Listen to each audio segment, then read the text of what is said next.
only power. You're the only power. You're the only power. What is up, guys? Alex and Stu here, back with another video, and I'm actually kind of happy today, or last night, or I've been happy since last night, because J. Cole dropped his album, For Your Eyes Only. It's good. It's freaking, like, it's good. Like, I can't even explain it. When I was listening to it, I was like, bruh, like, it's pure heat. It's pure heat. Um, uh, I was actually tutoring when this album, when my friends were talking about it and stuff, so I couldn't really like listen to it at that moment. But it was actually pretty exciting 'cause when I got home. I look at the messages and they're like, "Oh yeah, Alex, you're gonna do a review," and I was like, "Oh hell yeah!"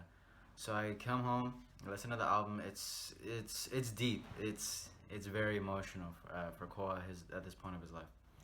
So let's just get into this.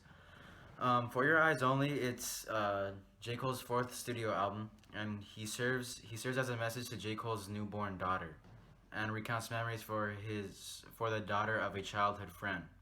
So pretty much he's talking about he mentions his friend throughout the album. His friend, correct me if I'm wrong, but this person was probably McKillian, James McKillian Jr.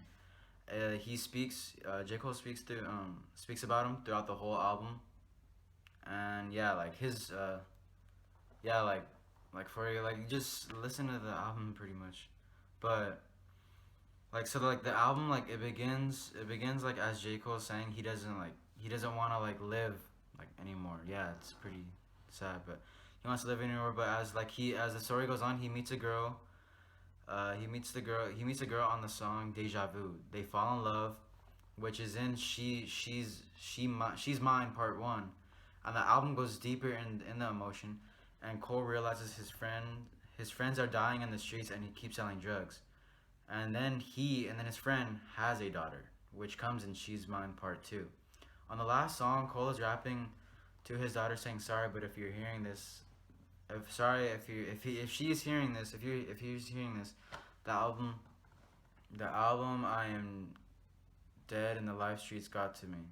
So pretty much what he's saying is that by the time she's hearing this, the streets already got to him. He's dead. There's nowhere to be found. I'm writing this to send a message to you, like, about me and stuff.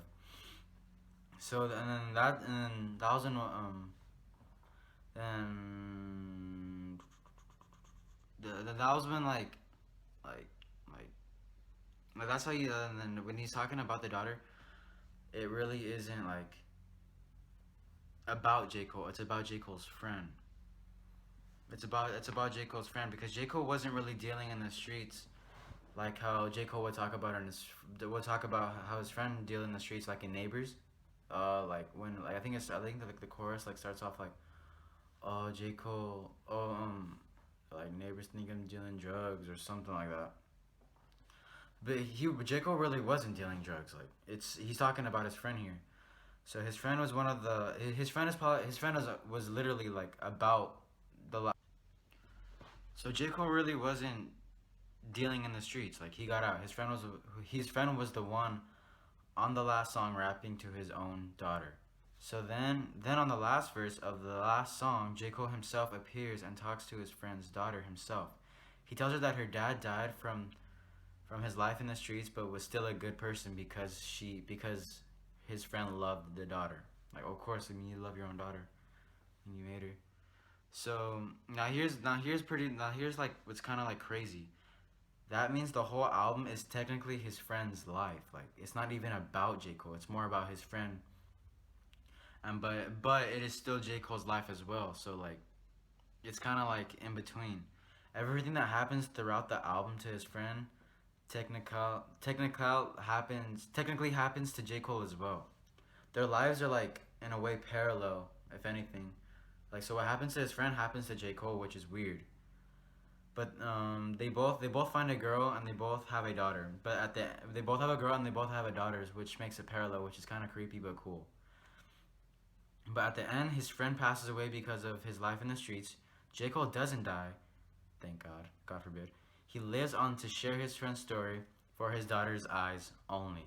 So, yeah, it's pretty much the album. He talks about like his friend's life, about about like the struggle, about him and his friend went through.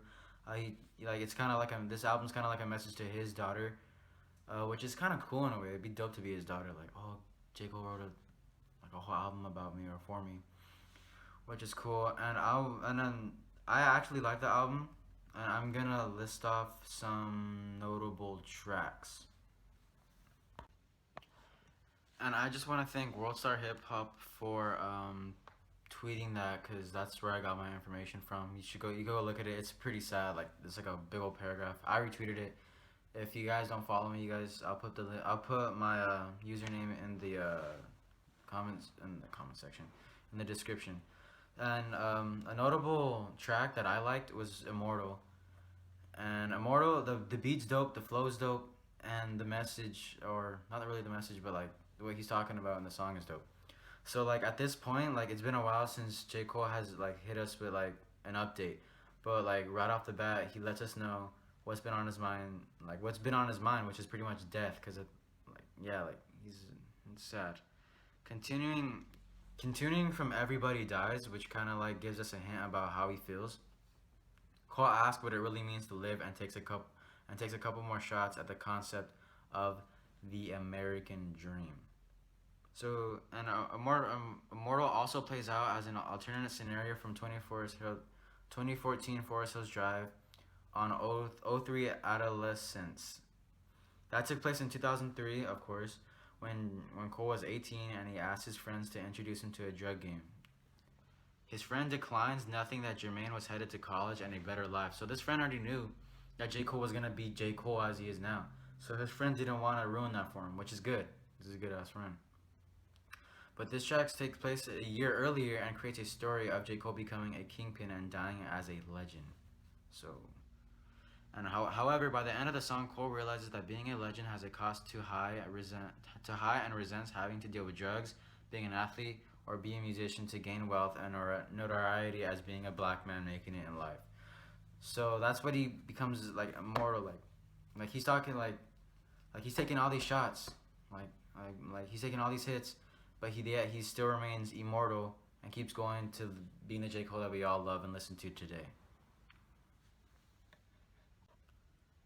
Another notable track that I liked was the cover that he did for Exchange. The song is called Deja Vu, which is probably I think the best song on the track, to be honest. That or maybe For Your Eyes Only, but I mean pretty much the whole goddamn album is dope. To be honest, like I can't really say there's a best song, but like if I'm in a car with friends and they want to hear this album, that's the first song I play. It's pretty good. So, as I mentioned before, the exchange beat is on this song, and which was by Bryson Taylor, which is a pretty good song. It's a trap soul. I think it's like the second or third track on there. I don't know for sure. But okay, let's get into this. He looks to be conversing with a female in his mind about the kind of men she attaches herself. Cole believes in this song that he can unseat these guys if she would give a small town guy on the street a chance. So like, yeah, like reminiscent to his track Dreams, off the Uber successful mixtape, the warm up. Jermaine has his eyes set on another guy's woman. Hence the title of the song Deja Vu. His feelings towards her are finally coming to fruition, and he lends us his mindset. So like what I was saying before, that like Deja Vu, it's about where he meets this girl and like he falls in love and stuff, like, and same as his friend, which is pretty good. I'm sorry that I don't have that good of a description for this song, but I'm really trying my best, because I get most of my information from Rap Genius, but I kind of I try to explain it in my own words. But shout out to them because they give me good information, and shout out to World Star again for giving me that good information about the actual album itself. So another notable track that I really liked was Neighbors. I like Change too. Change is actually pretty cool too, but now I'm gonna mention Neighbors.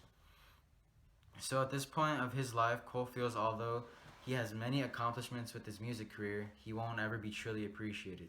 The neighbors are the ones who don't believe he's successful from a legit method. He explains that there will always be ones to deny your accomplishments. So the neighbors like always in his and pretty much what he's saying, neighbors always hate. Like neighbors are gonna hate, and he's kind of referring to his haters. I think. I mean, I would think because he's talking about his haters and stuff.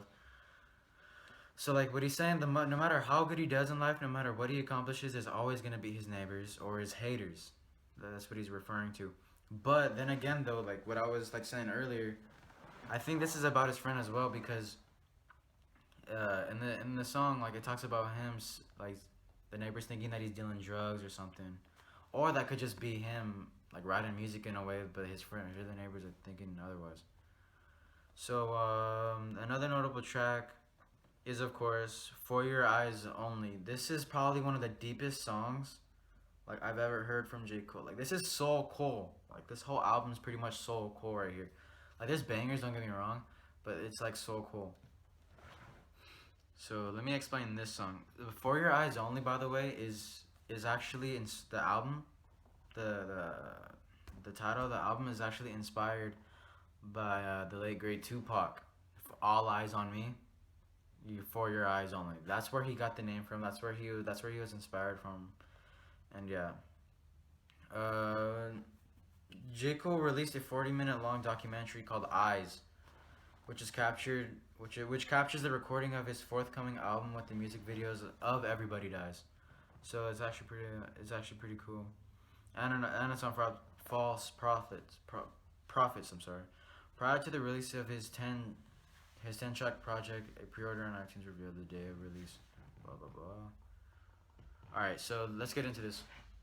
"For Your Eyes Only" plunges deep into J. Cole's soul. Like I said, like it's Cole's soul. You can clearly hear it in his voice, pleading, testifying, on the verge of cracking. Like that's like at center stage with no featured guest, the North Carolina rapper speaks about on responsibility, Black lives, social ills, and like I said, the responsibility of his fatherhood, and doing the right thing in the world of wrong. The music is subtle, filled with jazz touches and strings, so more of an acoustic type sound, and it allows the words to become the focus. Neighbors, the song "Neighbors" and "Change" examine imbalances and tension affecting communities of color, like folding clothes, shows that even binging acts can be a source of joy. The two part suit, so like the two tracks, the "She's Mine Part 1" and "She's Mine Part 2," maybe the most important songs that he's ever written in his career, to be honest with you. As throughout those two songs, he hovers over like he hovers over his daughters and finds himself overcome by a strange feeling and hope. Yeah, so let me do this real quick. That song "For Your Eyes Only" is probably it is like one of like it's talking about his friend. Like the first verse, like it's about his friend, and like he's acting like if he were to be his friend, writing to his daughter, but just rapping. But towards the end of the song, he switches up and goes back to J. Cole and talks about how he's talking to his daughter and saying how much of a real person he was. And at the end of the song, spoiler alert, just saying, he says that like his dad, he named all the reasons why, like his dad was real, oh blah blah blah, his dad was real for doing this, your dad was real for doing that. But then at the end of the end of the song, he says your dad is real for loving you for your eyes only, which kind of like, yeah, like I'm getting like chills, like I'm already talking about it. But yeah, this will wrap up the video. I hope you guys enjoyed it. This is probably gonna go freaking platinum, no doubt about it. This album's good. I just wanted to let you guys know like the meaning behind this album, without just saying, oh, these are bangers, all like that. But don't get me wrong, like everybody loves a banger. But like, I just wanted to say that I just wanted to give like a little more information, because this is like Cole's like soul right here. Like I was gonna do a reaction video about it, but I had to listen to it a couple of times to actually get what he was trying to say and throughout the songs, so I didn't want to do a reaction video. And let me know if you guys let me know if you guys enjoyed this video. Thank you for making it to the end of the video, and drop a like, comment what you thought about it. I'd love to hear you guys' feedback. And yeah, thank you.